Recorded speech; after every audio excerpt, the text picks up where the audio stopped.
girl Chanel Felix, the marketing guru, and welcome back to my channel.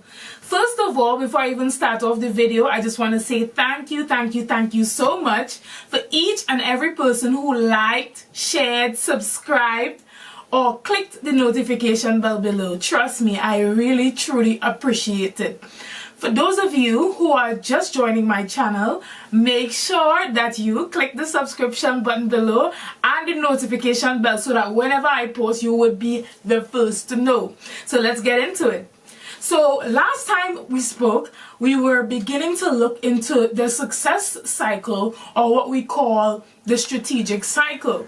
We began to speak about what are the steps that we could take in order to accomplish our vision, mission, goal, or our business, right? So we started off that video by looking at goals and the purpose for your business, your idea, or your vision. And when we talked about purpose the last time, wait, first of all, did you see that last video? If you did not see that last video, make sure that you watch it because it's the introduction to this one and you won't really catch on to this one unless you have looked at the first one. Anyway, so on our last video, we started talking about setting our goal. How do we begin to set a goal? And we began looking at the purpose behind the business or the idea. But when we spoke about purpose last time, we spoke more about the societal purpose behind the business and how it could actually contribute to the greater good of society. Can it impact the economy? Can it impact tourism? Can it impact national trade? How does it positively impact the socio-economic stability of the country that you live in? But today I just want to touch a little bit on purpose, because one thing about purpose I neglected to mention was that when we look at purpose, we need to also assess ourselves. How does this business, this idea, this vision, how does it align itself to the purpose for which I was created for?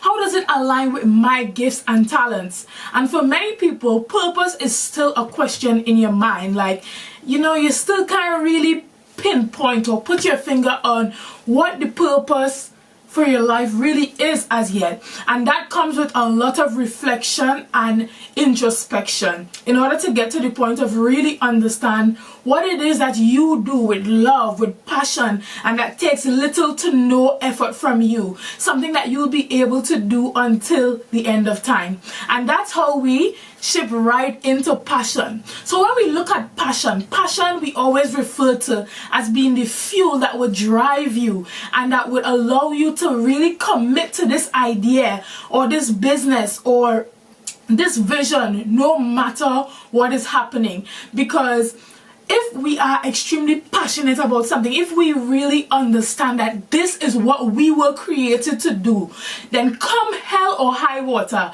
trust me, we would stick to it.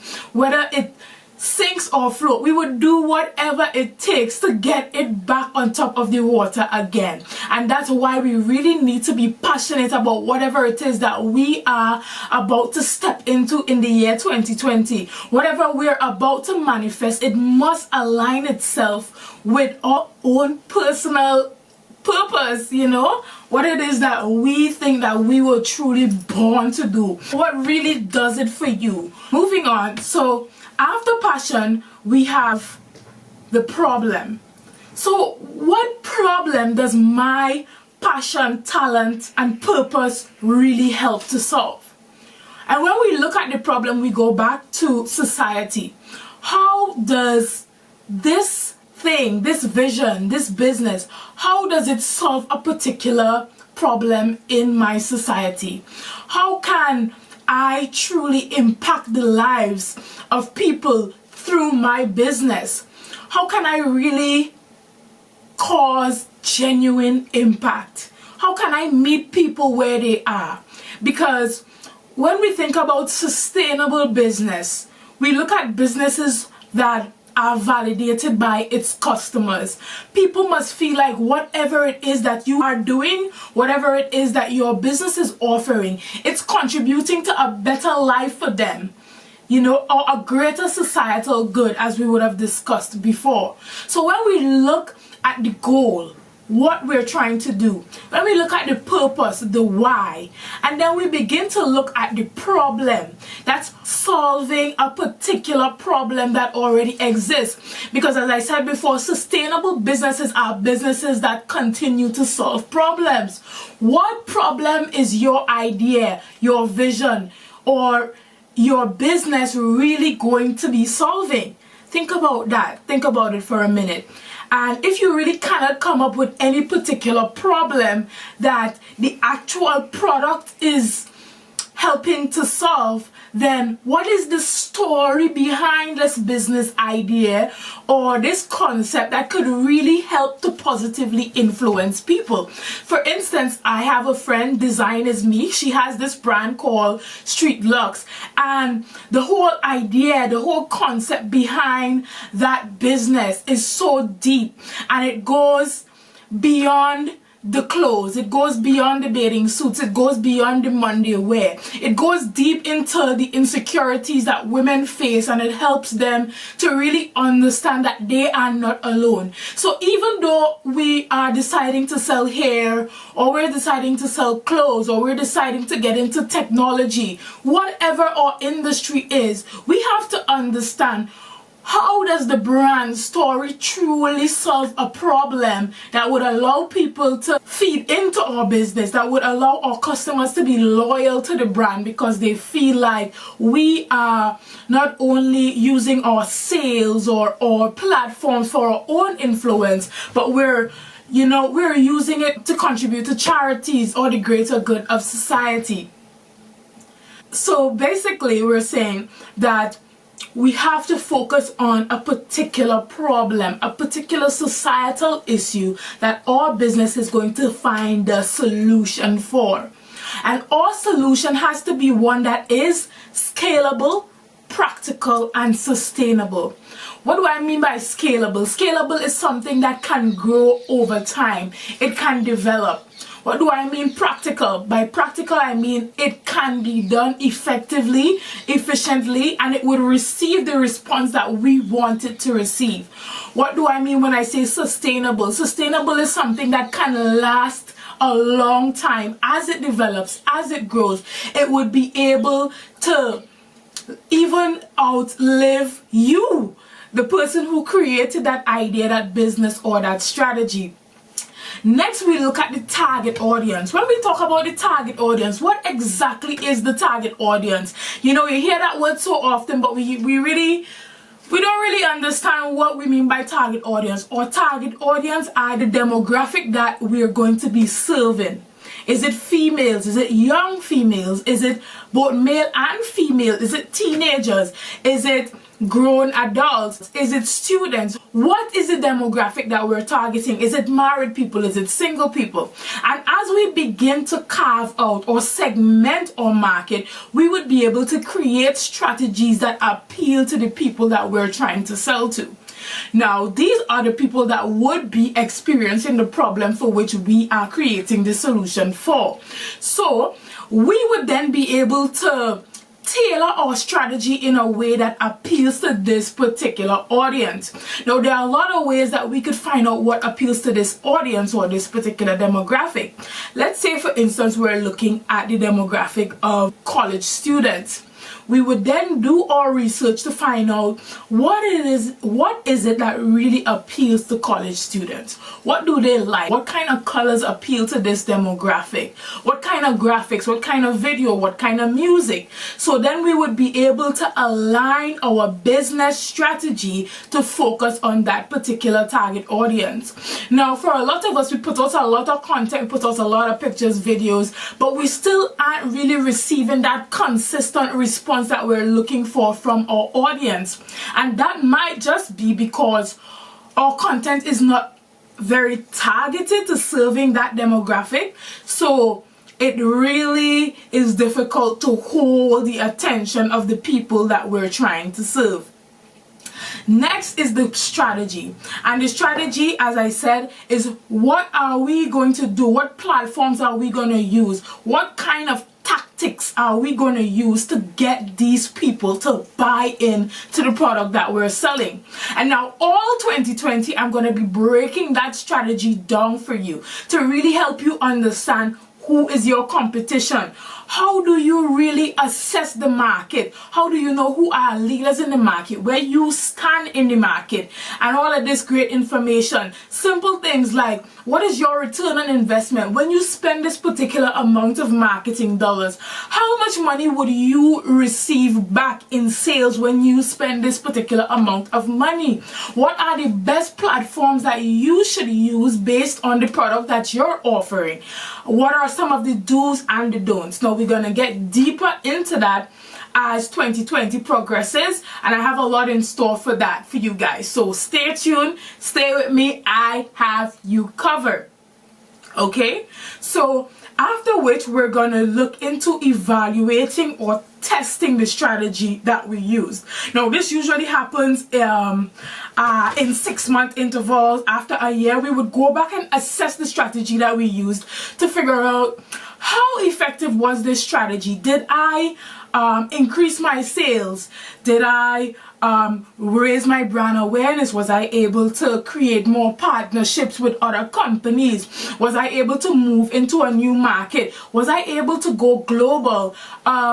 Am I getting the brand recognition that I really set out to accomplish? But all these results that we're talking about are based on the goals that we set up front. Remember, we talked about what is it that we're trying to accomplish with the business and what are we expecting to be the results in the end. As long as you know what you're going to achieve, we must always commit what to a higher purpose, and that's the why. Remember that, guys. Remember, we said it's the goal, the purpose, the passion, the problem, the solution, the target audience or strategy.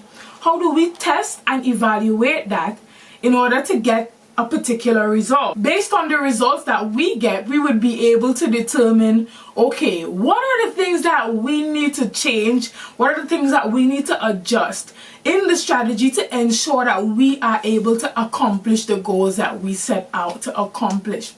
So that was kind of it. I know this video was a bit short, but I tried my best to be concise and give you as much information as I possibly can in order to get you ready to create or just get your mind in that place that you need to be in order to begin really working on creating that strategy. Now, if I will go over it again, remember, first we always start off with the goal, which is the what. What are we trying to achieve? What do we want to see come out of this vision board or this strategy or this business for 2020?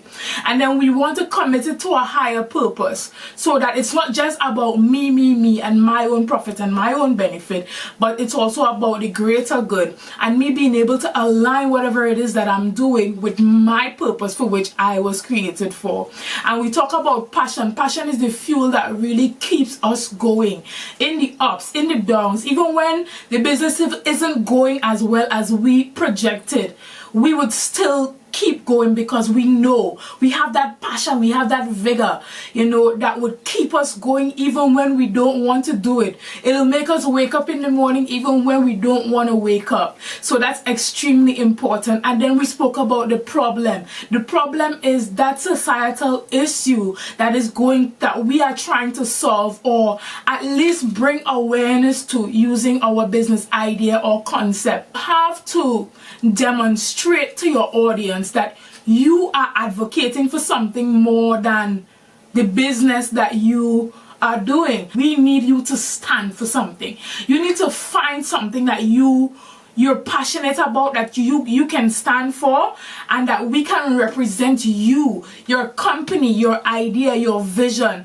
based on this particular problem that shows that you're more than just a pretty face or a trendy business idea, something that would help to create that sustainability that your business needs, right? And then we spoke about creating the solution through our business or through the awareness that we're raising.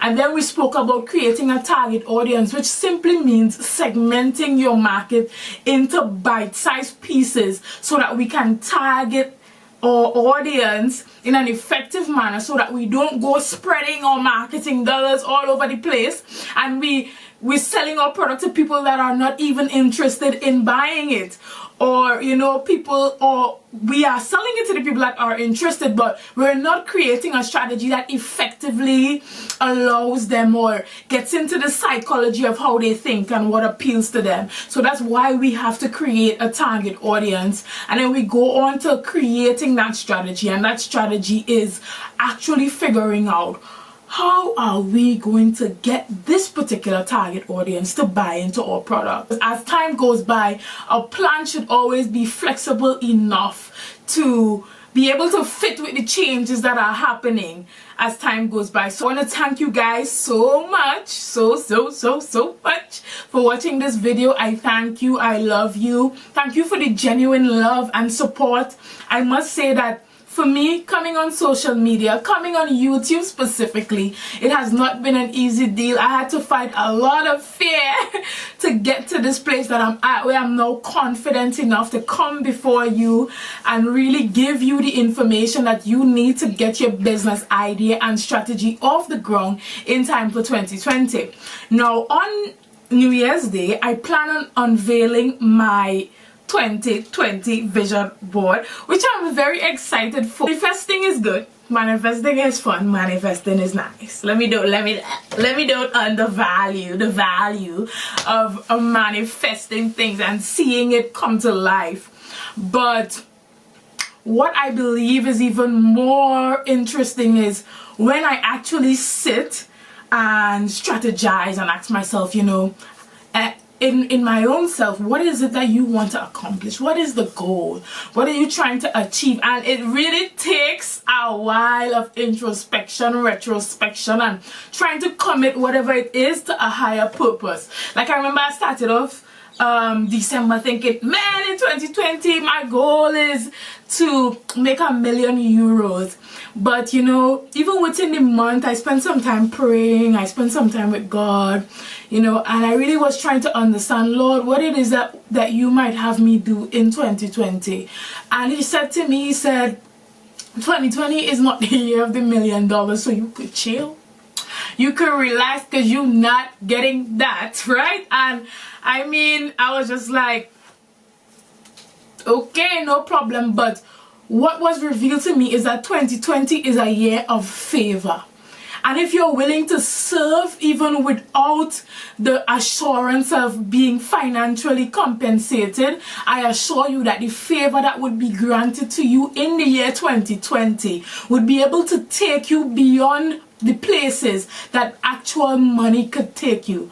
And I just want to bless you. I want to thank God for you. I want to thank God for the people who actually came here, they liked, they subscribed, and they're following on, because they are truly inspired by the journey.